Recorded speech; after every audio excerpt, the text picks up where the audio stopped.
We all rely on farmers and ranchers, but farming is riskier than other businesses out there. Crop insurance helps farmers manage their risk. With crop insurance, farmers put skin in the game by paying premiums and shouldering deductibles. That keeps taxpayers from having to pick up the whole bill every time disaster strikes. Today, about 90% of U.S. farmland is insured, providing $100 billion in protection to more than 130 different kinds of crops. It's a testament to the program's success. Thank you for joining us for our Agri-Pulse Washington Week in Review. I'm Spencer Chase, joined as always by Agri-Pulse Senior Editor Phil Brasher, discussing the week that was, agriculturally speaking, in Washington, D.C. And in Washington, D.C., the biggest news of the week in ag policy circles came on Wednesday when the House Agriculture Committee marked up its version of the Farm Bill, kind of officially getting the process going from a legislative perspective. A lot of behind-the-scenes talk, a lot of marker bills introduced. We even saw last week the House introduced the bill of its own, but this is the first real out in public legislative action that we saw in replacing the 2014 Farm Bill. And by all accounts, it probably could have gone better for a lot of folks in the conversation. And I say that because we saw a level of partisanship in the House Agriculture Committee that traditionally has just not been seen. Speaking with some folks that are obviously going to have more experience on the subject than I, they were surprised by what was seen. Is really, Phil, we saw the committee, which has traditionally been described as the least partisan committee in Congress, and with good reason.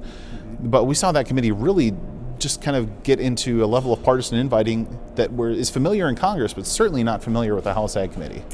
And unprecedented. That's the word that describes it. It just does not happen in the House Agriculture Committee. It hasn't happened with the Farm Bill before. You go back to 1996, you did have divided. In fact, they couldn't even get a bill out of committee, but that was over the policy that then Speaker Newt Gingrich was basically freedom to farm. He was basically forcing on the committee. Pat Roberts was chairman then, he led it, but then there was a rebellion in the ranks that included Republicans as well as the Democrats, and they wound up having to go through a different process. So that was bipartisan. This was strictly partisan. It was bitter. Frankly, the Democrats at this point are not really treating this Farm Bill as a serious bill that can be fixed. They didn't offer a single amendment. They did attack the nutrition title, in particular some other aspects of the bill as well, but particularly the nutrition title. And it's important to note, the committee did report the bill. They voted on a party line vote to send the bill to the House floor for consideration. More to come on that later. But Phil, as you mentioned, primary objections among the Democratic caucus and Democratic members on the committee were the provisions that were included in that nutrition title. Right. And again, they did criticize, for example, the elimination of the Conservation Stewardship Program. They talk a little bit about the commodity title being inadequate, but we'll come back to that. But yeah, most of it was, and then to some extent they went into some details about the reforms that are in the nutrition title. Now basically, the big one is an expansion of the work requirements. Under this bill, anyone on SNAP who's physically capable of work between 18 and 60 would have to work 20 hours or be in a approved training program unless they have a child under 6 years old. There's some other aspects of the bill to tighten the eligibility rules, but that's really what the Democrats focused on. They said the employment and training programs that would be funded by this bill were nowhere near what would be needed for a nationwide program for 3 million people. And this was just, it was unfair and it was unworkable at the same time. And we saw some, on occasion during the debate, Democrats going after particular details. For example, why were the elderly and not the disabled exempted from a requirement that people bring in their utility bills, for example. There was a long exchange about that. but again, it was all focused on the nutrition title.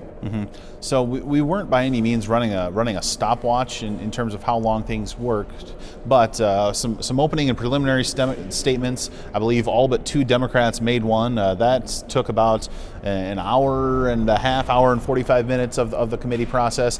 I believe the commodity and conservation titles totaled for maybe 20 minutes of conversation. I may be undercutting it by a little bit, but not by much. And virtually no conversation about the rest of the bill, other than a couple of amendments at the end. One of them having to do with dog and cat meat. Yes. Yes, a true show of bipartisanship in that vote. Yes, the amendment on banning the trade in dog and cat meat that did pass on a voice vote, and then there was another amendment by Congressman Steve King, which was on the bill back in the 2014 bill initially back in the House. It attempts to stop states from regulating how foods are produced in other states. Eventually, that amendment also got into the bill on a voice vote, but really that was the only debate on amendments, and that came at the very end of the hearing, or the markup. Right. And Phil, let's talk about the amendments and perhaps the lack thereof. Are we seeing anything in terms of comments from leadership, comments from members that maybe explain the strategy of why, if House Democrats are so opposed to this bill, why not make some kind of effort to change it through the markup process?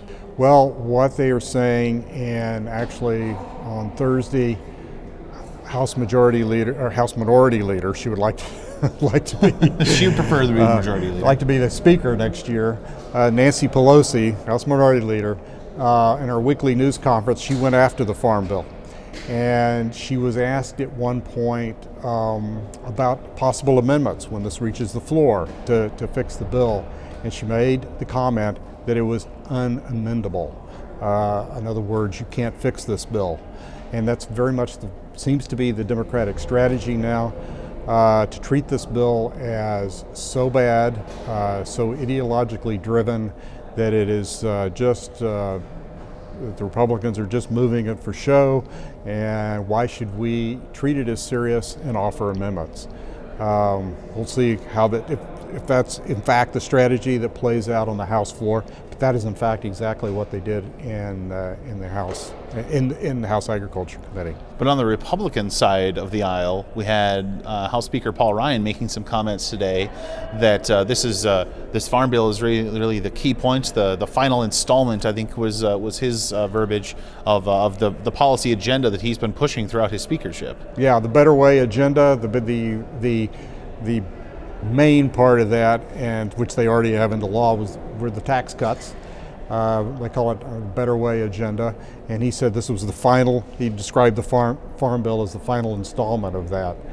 I just have to say, I don't think this farm bill, or at least these SNAP reforms, are going to become law.